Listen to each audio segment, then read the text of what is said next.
এখন আমরা জানবো ইকোনমিক্যাল বেসিস অফ এডুকেশন মানে শিক্ষার অর্থনৈতিক ভিত্তি কি।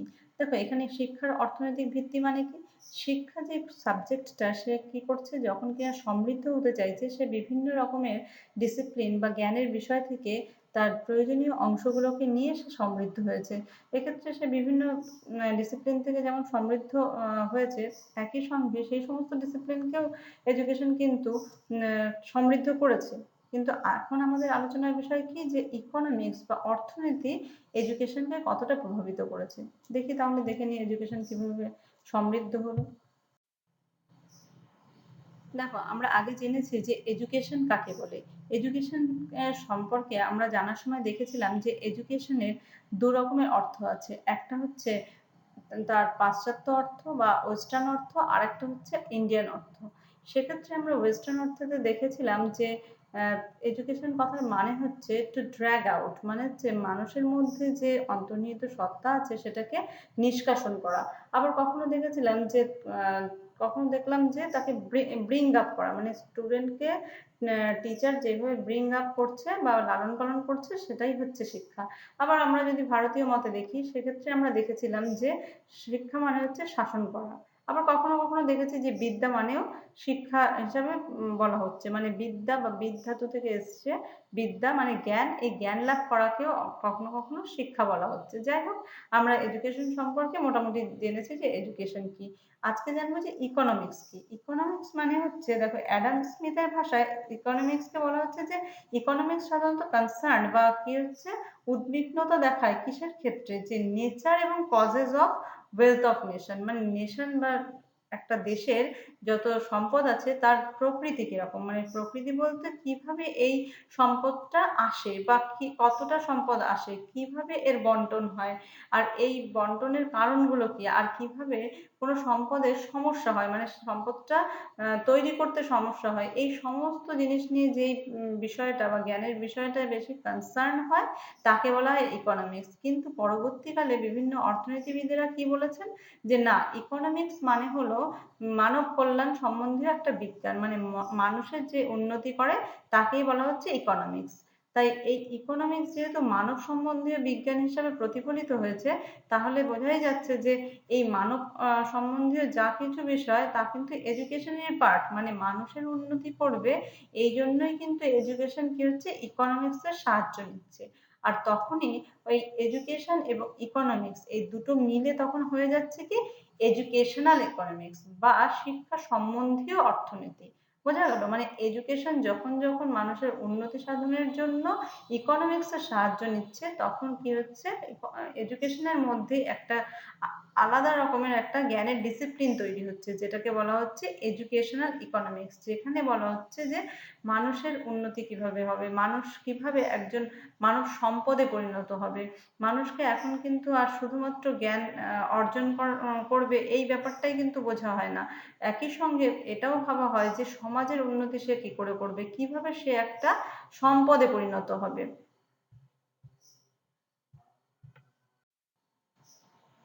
দেখো এডুকেশন ইকোনমিক্সের মাধ্যমে প্রভাবিত হয়ে তার কারিকুলামে বিভিন্ন রকমের পরিবর্তন এনেছে। কিরকম সেটা, আগে কি ছিল, আগে যখন গতানুগতিক শিক্ষা ব্যবস্থা ছিল তখন কিন্তু তার কারিকুলামের যে কন্টেন্টটা ছিল সেটাও কিন্তু ছিল রিজিড, মানে কঠোর, যা দেয়া ছিল তাই শিখতে হবে স্টুডেন্টকে, এটাই ছিল মানে আগেরকার দিনের ধারণা। কিন্তু যতই কি হচ্ছে দিন যাচ্ছে ততই কি হচ্ছে এডুকেশন, অর্থনীতি বা অন্যান্য যে সমস্ত তুমি বলো যে ডিসিপ্লিন থেকে সে সমৃদ্ধ হচ্ছে, ততই কি হচ্ছে এর ফ্লেক্সিবিলিটি বাড়ছে। এই এইখানে যেটা আমাদের আলোচনার বিষয় সেটা হচ্ছে অর্থনীতি কিভাবে এই কারিকুলামকে আরো বেশি সমৃদ্ধ করছে। সেক্ষেত্রে দেখো কন্টেম্পোরারি এডুকেশনকে নিয়ে আসার কথা বলছে, তার কারণ হচ্ছে সমস্ত বিশ্ব জুড়ে অর্থনৈতিক ব্যবস্থাটাকে বুঝতে গেলেও আমাদের কি করতে হবে, সমস্ত জায়গার এডুকেশন সম্বন্ধে একটা ধারণা রাখতে হবে। এছাড়া আর কি বলছে, যে কন্টেন্ট এমন হবে যাতে কিনা মানুষ একটা সম্পদে পরিণত হতে পারে। আর তারপরে বলছে যে কন্টেন্টটা আরো এরকম হবে যেখানে কিনা ইন্ডিভিজুয়াল, মানে কোনো একজন ব্যক্তি এবং সোসাইটি এবং যদি বৃহত্তর ক্ষেত্রে আমরা ধরি পুরো বিশ্বের কাছে যেন, মানে বিশ্বের প্রতিটা মানুষের কাছে যা যা চাহিদা তারা চায় বা যা তারা অর্জন করতে চায় সেই সমস্ত জিনিসগুলো যেন এর মধ্যে ইনক্লুডেড হয়। আর কি বলছে যে রিলেশন বিটুইন নিড এবং প্রোডাকশন, মানে উৎপাদন এবং চাহিদার মধ্যে যে সম্পর্কটা আছে সেই সম্পর্কটা যাতে শিশু বুঝতে পারে সেই জন্য কারিকুলাম কিন্তু ওই ধরনের করতে হবে যাতে কিনা নিড এবং প্রোডাকশনের মধ্যে যে সম্পর্ক সেটা শিক্ষার্থী বুঝতে পারে। আর কি বলছে যে কারিকুলাম যেন ফুলফিল করে রিয়েল লাইফ যে নিডগুলো, মানে চিলড্রেনের যে রিয়েল লাইফের যে নিডগুলো সেগুলো যেন ফুলফিল হয় এই কারিকুলামের দ্বারা। কারিকুলাম যেন এমন না হয়, মানে এত এজোল্ড যেন না হয় যে একরকম পড়লাম আর বাস্তব জীবনের সঙ্গে তার কোনো মিলই নেই। সেক্ষেত্রে কিন্তু কারিকুলাম কে প্রভাবিত করছে কি অর্থনীতি। অর্থনীতি বলছে যে যুগোপযোগী একটা কারিকুলাম গঠন করতে হবে এবং তার দ্বারা প্রভাবিত হয়েই কিন্তু আজকালকার দিনে যে মডার্ন এডুকেশন সিস্টেমের যে কারিকুলাম গঠিত হয় সেটা কিন্তু এই অর্থনৈতিক দিকটা মাথায় রেখেই করা হয়। দেখো এডুকেশনের যে টিচিং মেথড এখানেও কিন্তু ইকোনমিক্সের একটা প্রভাব আছে। আগেরকার দিনে যে টিচিং মেথড ছিল সেখানে কিন্তু বেশিরভাগ লেকচার মেথডে পড়ানো হতো, কিন্তু এখনকার দিনে কি হচ্ছে যে এই অর্থনীতির উপর বেস করে যে মানুষকে বা এখানে যদি বৃহত্তর অর্থে ধরতে যাওয়া সে শিক্ষার্থীকে কি করতে হবে, শিখতে হবে অ্যাক্টিভিটির মাধ্যমে। মানে শিক্ষার্থী সক্রিয়ভাবে শিখবে এবং সেই শিক্ষা যাতে তার বাস্তব জীবনে লাগে সেই জন্য কিন্তু টিচার কি করবে, অ্যাক্টিভিটির মাধ্যমে শিক্ষার্থীকে শিক্ষাদান করবে। আরেকটা কি করবে যে প্রজেক্ট মেথডের মাধ্যমেও কিন্তু শিক্ষাদান করবে। এছাড়া করবে প্রবলেম সলভিং মেথড, মানে শিক্ষার্থী যে রিয়েল লাইফ সিচুয়েশনে যে সমস্ত প্রবলেমগুলো সে ফেস করবে সেগুলোর সমাধান সে করতে পারবে কিনা সেই জন্য কিন্তু তাকে আগে থেকেই তাকে একটা মানে শিক্ষক কি করবে, ট্রেন করবে। এছাড়াও দেখো আজকালকার দিনে তোমরা ভালোভাবে দেখতে পাচ্ছ যে আইসিটি বেসড টিচিং লার্নিং সিচুয়েশনটাও কিন্তু এসছে এই সমস্ত এই অর্থনৈতিক ভিত্তির জন্যই। শিক্ষাক্ষেত্রে অর্থনৈতিক ভিত্তি মানে শিক্ষাক্ষেত্রে যাতে কি হচ্ছে যে অর্থনীতিকে ভালোভাবে প্রজেক্ট করা হচ্ছে। মানে কি যে অর্থনীতি কথাটার প্রধান বিষয়টাই হচ্ছে যে অল্প খরচে শিক্ষা অনেক লোকের কাছে পৌঁছে যাওয়া।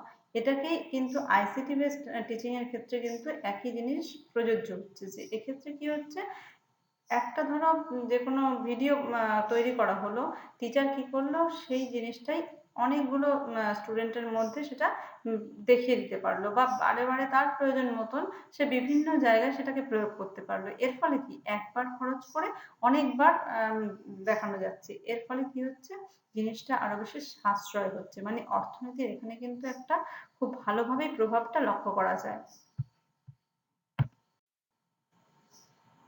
দেখো এছাড়াও যে সমস্ত ইনফ্লুয়েন্স গুলো পড়েছে মানে অর্থনীতি এডুকেশনের ক্ষেত্রে সেগুলো হচ্ছে, এটা শিক্ষার যে লক্ষ্য ছিল সেই লক্ষ্যটাকেই পরিবর্তন করে দিয়েছে। আগে লক্ষ্য কি ছিল যে শিক্ষার্থীর সামগ্রিক বিকাশের দিকে মানে শিক্ষা পরিকল্পনাটা চালনা করা, কিন্তু এখন কি হচ্ছে যে ইকোনমিক্সের ইনক্লুশনের ফলে সেই যে সামগ্রিক অর্থে শিক্ষাটা এটা তো অবশ্যই হচ্ছে, কিন্তু সেই সামগ্রিক অর্থে শিক্ষা হওয়ার পরে শিক্ষার্থী একটা মানব সম্পদে পরিণত হবে। সে কি করবে, সমাজের যেমন কাজে লাগবে একই সঙ্গে সে কি বিশ্বের কাজেও লাগবে, সেই জিনিসটাকে এখানে বেশি করে গুরুত্ব দেওয়া হচ্ছে। তারপরে কি বলছে যে এটা কিন্তু শিক্ষার কারিকুলামেরও কি হচ্ছে, চেঞ্জ নিয়ে আসছে, যেটা আমরা একটু আগেই দেখলাম। এছাড়া কি টিচিং মেথডেরও একটা চেঞ্জ নিয়ে আসছে, এটাও আমরা দেখেছি। এছাড়া কি করছে যে এডুকেশন কি করছে যে প্রত্যেকটা জনগণের দোরগোড়ায় চলে যেতে পারছে, তার কারণ ইকোনমিক্সের উপর ভর করে, যেটা আমরা দেখলাম যে আইসিটির মাধ্যমে টিচিং লার্নিংটা হচ্ছে। এছাড়া কি দেখলাম যে টিচার সেন্ট্রিক যে এডুকেশন ছিল, গতানুগতিক যে এডুকেশন ছিল সেটা কিন্তু এখন চাইল্ড সেন্ট্রিক হচ্ছে। মানে চাইল্ড কি চায় তার উপর বেস করে কিন্তু শিক্ষা দেওয়া হচ্ছে। তার কারণ এই যে শিক্ষা ব্যবস্থাটা চলছে সেটা কিন্তু চাইল্ডই কি হচ্ছে, শিখবে, শেখার মাধ্যমে সেই কিন্তু পরবর্তী মানে ভবিষ্যতে কি করবে তার উপর কিন্তু শিক্ষা ব্যবস্থাটা বেশি জোর দিচ্ছে, কারণ তারাই হচ্ছে ভবিষ্যৎ নাগরিক, তারাই কি করবে, দেশকে আগিয়ে নিয়ে যাবে। এই জন্যই কি হচ্ছে যে ইকোনমিক্সের বিষয়টা এডুকেশনে যখন যখনই আসলো তার ফলে কি হলো, সে হচ্ছে সমস্ত দিকে প্ল্যানিংটা দেখলো যে এই যে শিক্ষার্থীকে শিক্ষা দেওয়া হচ্ছে সে কতটা যুগের উপযোগী এবং কতটা ভালো নাগরিক তৈরি হবে সেই দিকেও কিন্তু একটা আলোকপাত করছে। আর কি করছে, এটা হচ্ছে অ্যাডমিনিস্ট্রেশন, মানে এডুকেশন যে অ্যাডমিনিস্ট্রেশন সেটাকেও পাল্টে দিচ্ছে। তার কারণ কি, এডুকেশন অ্যাডমিনিস্ট্রেশনের কাজ কি, কারণ হচ্ছে শিক্ষা ব্যবস্থাটাকে ঠিকঠাক ভাবে চালনা করা। সেক্ষেত্রে দেখো যে প্রথমেই পরিকল্পনা করা হয়, তারপর সেটাকে বাস্তবায়নের চেষ্টা করা হয়। এই যে পরিকল্পনার স্টেজ, তারপরে বাস্তবায়ন করা হবে, এই বিষয়গুলোকে কিন্তু ইকোনমিক্সের পার্ট হিসেবে ধরা হচ্ছে। তার কারণ কতটা ইনভেস্টমেন্ট করলে কতটা রিটার্ন আসবে সেই জিনিসটাও কিন্তু আজকাল ভাবা হচ্ছে। তার কারণ যে কতটা কম খরচ করে কতটা বেশি মানে ফল পাওয়া যায় সেই বিষয়টা কিন্তু ইকোনমিক্সের থেকেই পাওয়া এডুকেশনের ক্ষেত্রে। এডুকেশন কিন্তু মানে একটা না ভেবেই অনেকটা টাকা পয়সা খরচ করে ফেলছে এটা কিন্তু নয়। এক্ষেত্রে কিন্তু ইকোনমিক্স সাহায্য করছে যে কতটা খরচ করলে কতটা তার রিটার্ন পাওয়া যাবে।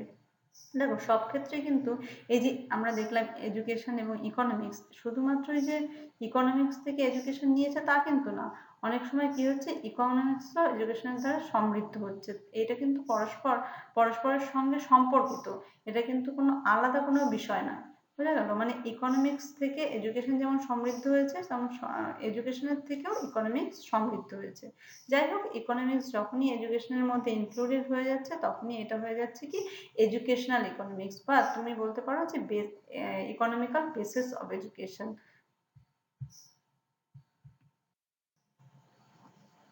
তাহলে আমরা দেখলাম যে এডুকেশনের প্রতিটা পার্টস, তা সে তার এইম অফ এডুকেশন হোক, তার পদ্ধতি হোক, যাই হোক না কেন, সমস্ত ক্ষেত্রেই কিন্তু ইকোনমিক্সের প্রয়োজন। তার কারণ যে আমরা যে কোনো একটা জায়গায় যদি আমরা চাই যে একটা এডুকেশনকে বাস্তবায়ন করবো, সেক্ষেত্রে কিন্তু আমাদের সবার আগে দেখতে হবে যে আমাদের কতটা অর্থ আছে। তা না হলে কিন্তু আমাদের সমস্ত প্রচেষ্টাটাই ব্যর্থ হবে। তাই আগে দরকার যে ইকোনমিক্সের জ্ঞান থাকা, তারপরে আমাদের এডুকেশনটাকে বাস্তবায়ন করতে পারবো। তাই জন্য দেখা যাচ্ছে যে এডুকেশন এবং ইকোনমিক্স পরস্পরের সঙ্গে ওতপ্রোতভাবে জড়িত। কোনোটাকে বাদ দিয়ে কোনোটা চলে না। তাই জন্যই কি হচ্ছে যে এই ইকোনমিক্স এডুকেশনের একটা বেস তৈরি করছে। যাই হোক, আমরা দেখলাম যে এডুকেশনের ক্ষেত্রে ইকোনমিক্স কতটা গুরুত্বপূর্ণ। আজকে এই পর্যন্তই। এ বিষয়ে যদি অন্য কিছু জানার থাকে তাহলে আমাকে কমেন্ট বক্সে জানাও। Thank you.